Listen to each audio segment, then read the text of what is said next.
Rise and shine, JoJo Nation! We're getting a mobile game! One that isn't region locked in Japan!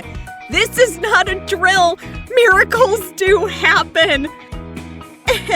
Anyway, sorry. I was lucky enough to be able to beta test this game, and I think I've had plenty of playtime to really get a feel for it and give you guys a preliminary review for the game. I mean, I've been in the top 10 in terms of power and overall strength for like a week, so I think I've sunk enough time and addiction into this one. Also, side note, this video is not sponsored, but I wish it was. Give me your money, K-Labs Games. Give me your money. Anyway. So, what is Golden Spirit?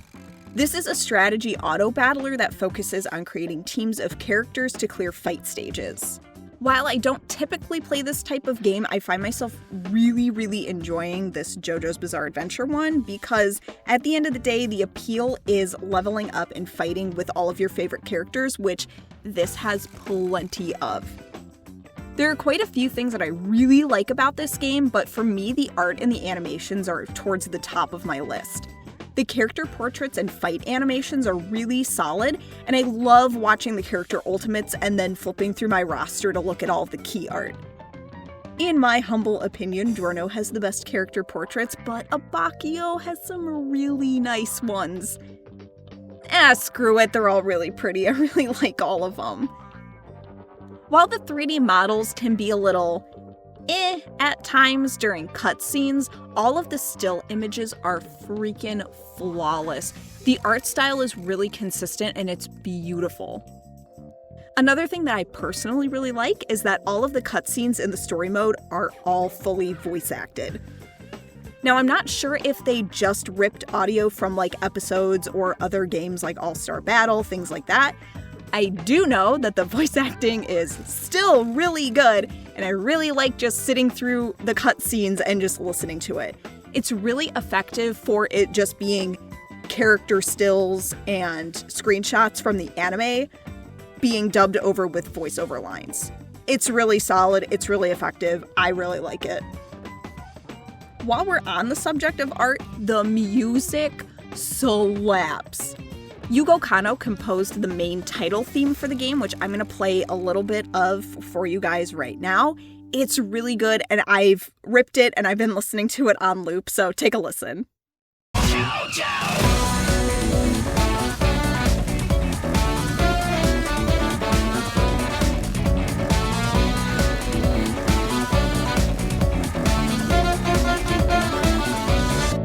It sounds like it's from an actual JoJo's episode. It's so good. It's so good for just a mobile game.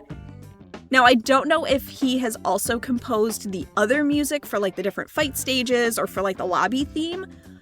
If so, flawless. If not, honestly, even better because it all feels pretty cohesive and like it's from an episode of JoJo's. Something else that I really like is that there are multiple in-game currencies outside of just your standard gold and astro gems, which would be like your insert more expensive, better in-game currency that you typically have to pay actual money to get a lot of. There are plenty of other little things to do, like different challenges, different mini games, timed events that you can do to get all of those things and to level up your characters, which is kind of nice. A major selling point for me with this game too are the playable characters. I am so happy that a lot of the lesser seen characters actually get a chance to shine in this one. I may or may not have screamed really loud when I pulled Whole Horse, Keicho Nijimura, and Bruford. I really like these guys. I'm glad I get to see them again because they're really cool. I feel like characters get sidelined when you consider their role in the story, but it's nice to see characters like Keicho, for example, be used because stands like Bad Company are really cool and have a lot of utility in a game like this.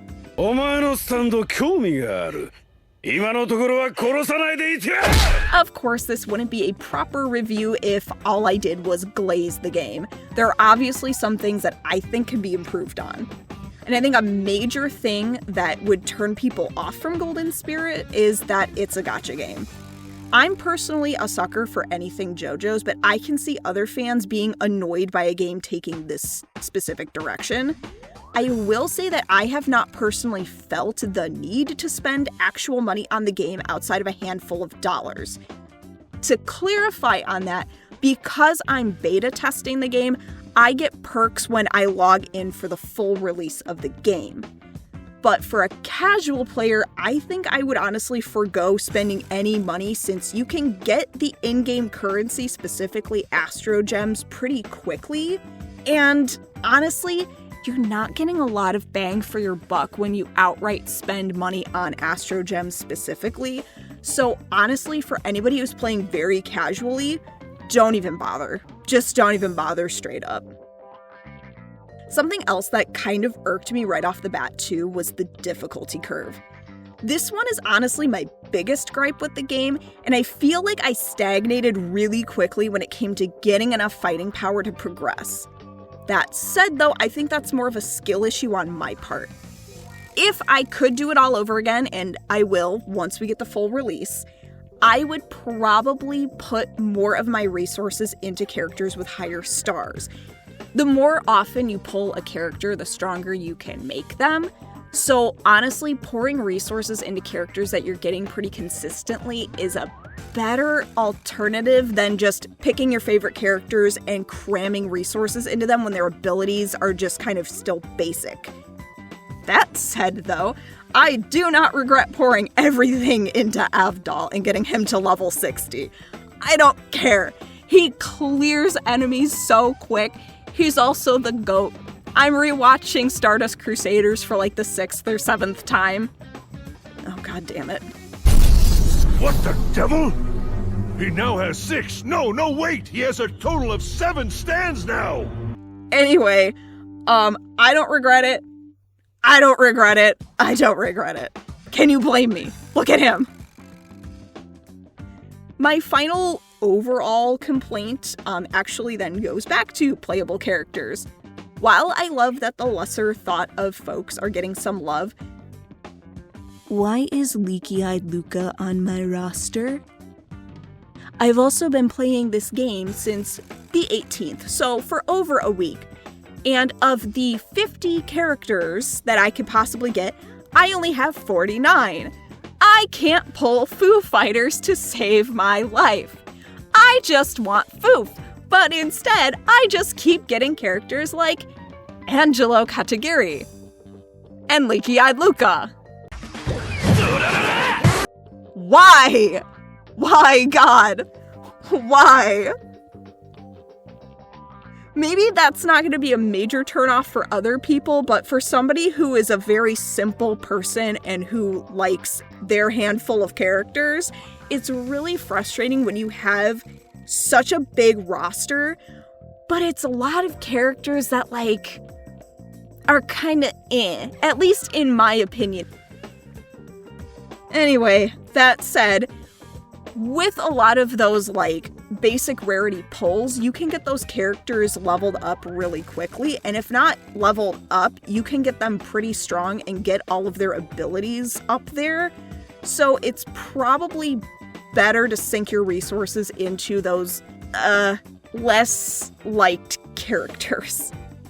I know we'll probably get more popular characters and especially more JoJo's, specifically when the game officially releases, but I hate waiting. I'm a Diamond is Unbreakable enjoyer, and I hardly have any characters, and I just want to play as Josuke and Okuyasu. I just want them on my team. They're my favorites. Why can't I have them?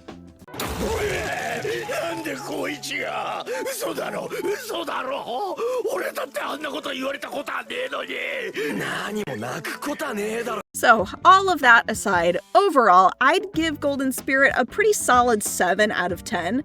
It's pretty inoffensive as a mobile game of the gacha genre, And it does have some really solid art direction and plenty of things to do to keep competitive and casual players busy.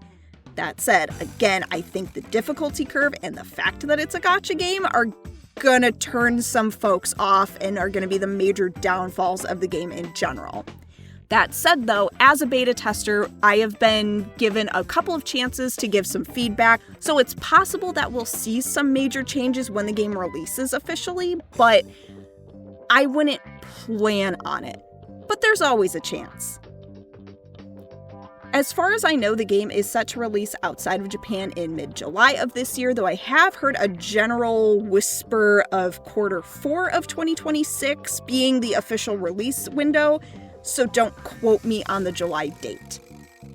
Anyway, I hope to see some of you in the ranks once we do get that official release.